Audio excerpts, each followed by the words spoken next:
Sous emprise, le film Netflix porté par Camilo et Sofiane Zermani, Fianso, raconte l'histoire d'une jeune apnéiste talentueuse qui se retrouve empêtrée dans une relation toxique. Loin d'être un pur produit de fiction, le long-métrage est inspiré d'une histoire réelle, celle d'Audrey Mestre. Parmi les nouveautés du catalogue Netflix, on retrouve le film Sous emprise, qui a débarqué sur la plateforme le 9 septembre dernier.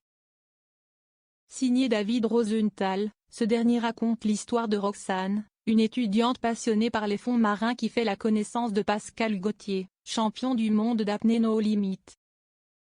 Les deux plongeurs vont entamer une relation amoureuse, scellée par leur amour des profondeurs, jusqu'à sombrer dans un gouffre sans fond de violence psychologique. Complètement possédée par son compagnon, Roxane va s'éloigner de ses études et de son cercle social pour s'investir corps et âme dans cette dangereuse discipline. La jeune femme, qui révèle de vraies dispositions pour ce sport, commence alors à gagner des prix et atteint un niveau conséquent. Une évolution qui ne tarde pas à énerver Pascal Gauthier. Jaloux du succès de Roxane, ce dernier montre un nouveau visage, plus sombre, et se met à torturer psychologiquement la jeune femme en la rabaissant constamment, en l'humiliant et en la trompant.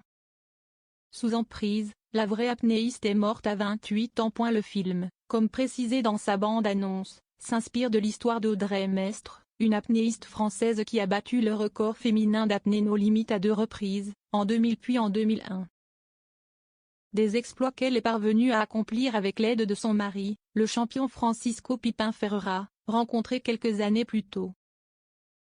Mais en 2002, alors qu'elle tente une plongée de 171 mètres large de la République dominicaine, la jeune femme rencontre un problème avec le ballon qui est censé la ramener à la surface.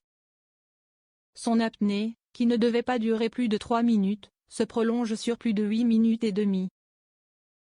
Si est son mari, Francisco Pipin Ferreira, qui ramène son corps inerte à la surface, avant qu'elle ne soit prononcée morte quelques heures plus tard, à l'âge de 28 ans. En 2006, Carlos Serra, un ancien partenaire de Francisco Pipin Ferreira et co-organisateur de la plongée fatale d'Audrey Mestre en 2002, publie un livre dans lequel il raconte que le couple était au bord du divorce et que le champion ne supportait pas le succès de son épouse. Dans l'ouvrage, Carlos Serra sous-entend que Francisco Pipin Ferreira aurait pu saboter l'équipement de son épouse.